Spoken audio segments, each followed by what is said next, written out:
Selamat datang di Gens News. Di sini kita akan ngobrolin seputar teknologi. Di podcast atau video kali ini gue akan ngerangkum event PlayStation 5 Showcase yang diselenggarakan secara online di YouTube pada tanggal 17 September 2020 kemarin pada jam 3 pagi waktu Indonesia Barat. Di event ini tuh semua orang udah berspekulasi bahwa event kali ini tuh Sony akan mereveal harga PlayStation 5 kepada publik setelah Xbox One memutuskan telah merilis harganya terlebih dahulu dengan harga $299 untuk Series S dan $499 untuk Xbox Series X. Apa aja sih yang di-showcase oleh Sony pada event kemarin? Mari kita mulai. Yang pertama, ada Final Fantasy 16. Setelah rumor yang beredar pada beberapa minggu lalu, yang udah nunjukin juga bahwa Square Enix tuh udah buat akun Twitter bernama Final Fantasy 16, semua orang tuh langsung berspekulasi bahwa akan ada pengumuman tentang game ini. Tapi beberapa orang juga tuh pesimis karena yang kita tahu, Final Fantasy 7 Remake aja tuh belum selesai gitu loh, baru rilis part 1, part 2, dan seterusnya tuh belum ada yang rilis, bahkan tanggal pastinya aja tuh belum ada. Jadi udah banyak banget orang yang udah pesimis terhadap Final Fantasy 16 akan rilis. Tapi Square Enix tuh ngebantah semuanya dengan mengejutkan dia hadir pada PlayStation 5 Showcase ini terus ngeluarin trailernya. Yang hadir di latarnya tuh dia ngambil medieval, terus juga gue ngerasa atmosfernya jadi dark banget, terus lebih beda aja sih dari Final Fantasy lainnya. Terus gameplaynya sendiri itu ngingetin gue sama Final Fantasy 7 Remake, tapi sayangnya ini game tuh nggak ada tanggal pastinya, bahkan tahunnya pun belum diumumin gitu loh. Jadi ya kalau kita lihat Final Fantasy 7 Remake sih yang harusnya udah dari kapan pengumumannya, tapi rilis baru kapan, apalagi Final Fantasy 15 yang harusnya dari PS3 hadir tuh pada PS4 gitu. Jadi gue nggak mau berekspektasi tinggi banget dengan Final Fantasy 16. Dan Final Fantasy 16 ini tuh kayaknya bakal eksklusif time untuk PlayStation 5. Tapi kayaknya bakal jadi limit time doang karena di akhir itu ada tulisan also available on PC kayak Final Fantasy 7 Remake. Jadi kemungkinan setelah setahun rilis di PlayStation 5 bakal rilis juga di PC. Selanjutnya ada Spider-Man Miles Morales. Ya, game ini lagi yang setiap event PlayStation 5 ada terus. Tapi game yang kayaknya jadi andalan Sony PlayStation ini tuh kemarin akhirnya nunjukin gameplay trailernya.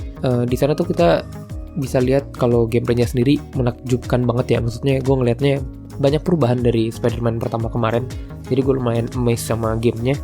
Terus kayaknya bakal ada teknologi ray tracing juga di dalamnya karena reflection lampu-lampunya gue ngelihatnya keren banget sih. Jadi gue gak sabar banget. Terus kayaknya dengan adanya SSD di PlayStation 5, gameplaynya jadi sangat minim loading sih. Kalau kemarin di gameplay sih gue ngelihat gak terlalu banyak loading. Terus seamless banget kayaknya tuh dari scene satu ke scene lainnya. Jadi ya game ini menarik banget untuk PlayStation 5. Dan game ini juga udah dikonfirm bakal jadi launching title-nya PlayStation 5 nanti. Kemudian ada RE Village ya. Game lanjutan dari RE7 ini kembali rilis trailer baru setelah event PlayStation sebelumnya tuh udah ngasih teaser sedikit. Tapi di sini tuh diperlihatkan lebih jelas lagi lokasi yang berada di era medieval lagi.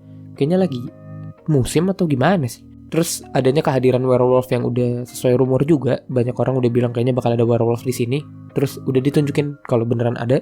Dari segi gameplay sendiri sih kayaknya masih sama sih, masih first person yang sama kayak dari RE7. Game ini sendiri akan rilis pada tahun 2021. Next, ada game yang unexpected buat gua, yaitu ada Hogwarts Legacy. Setelah rumor akan hadirnya game Harry Potter yang dibuat oleh Warner Bros, akhirnya di showcase ini kejawab sih. Walaupun kayaknya tuh bukan Harry Potter banget, tapi latarnya tuh dari Hogwarts-nya itu sendiri sih.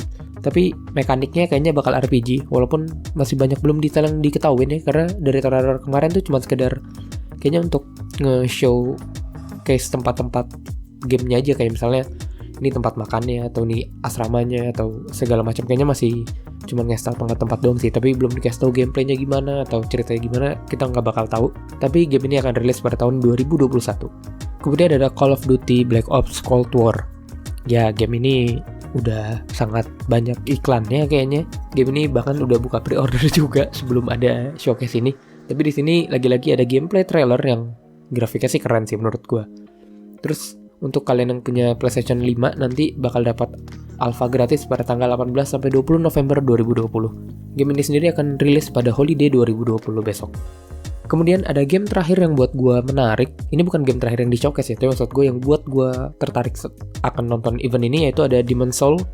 Di sini tuh grafiknya bener-bener keren banget menurut gue, ambience-nya dapet, detailnya dapet. Ya gue suka banget sih, maksudnya layak untuk dijadiin game next gen. Game ini juga udah pasti bakal jadi game launching title-nya untuk PlayStation 5.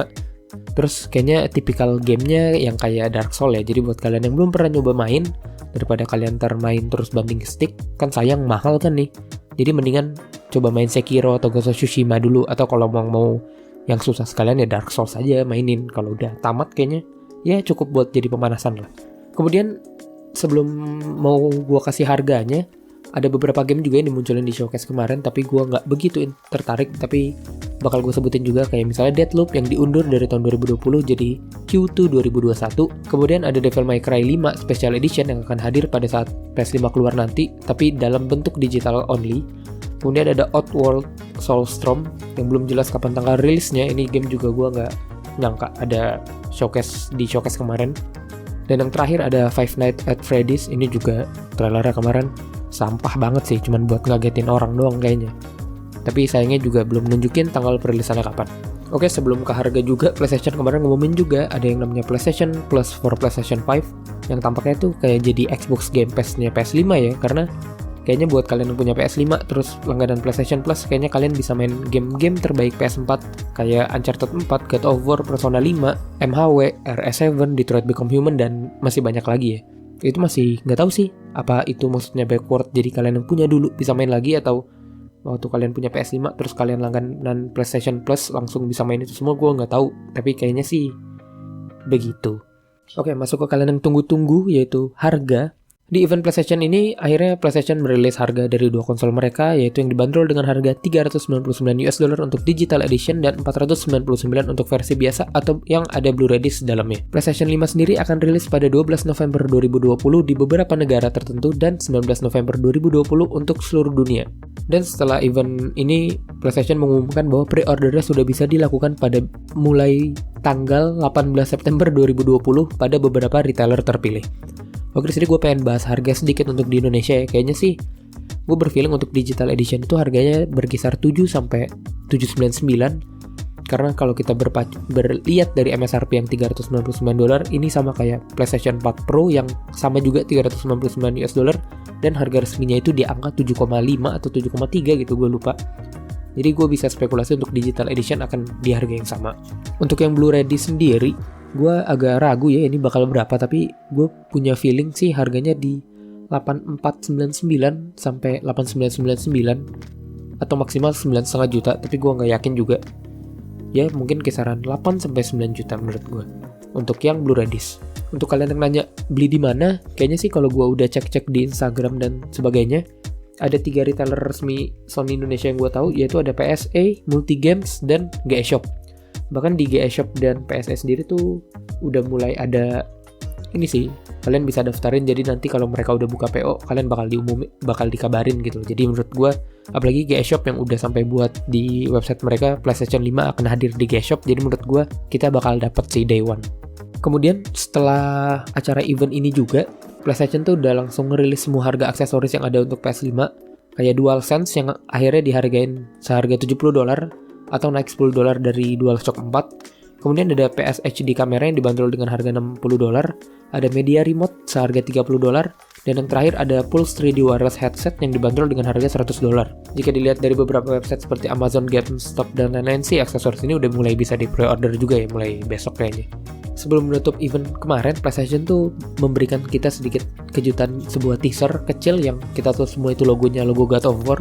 Terus setelahnya ada tulisan Ragnarok, jadi kayaknya sih God of War selanjutnya tuh bakal berjudul God of War Ragnarok yang akan rilis pada tahun 2021. Sekian beberapa rangkuman yang bisa gue kasih ke kalian.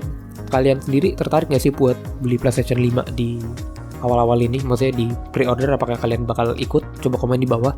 Kalau gue sendiri sih, ya harapannya gue dapet, tapi ya nggak tahu sih. Harapannya gue dapet.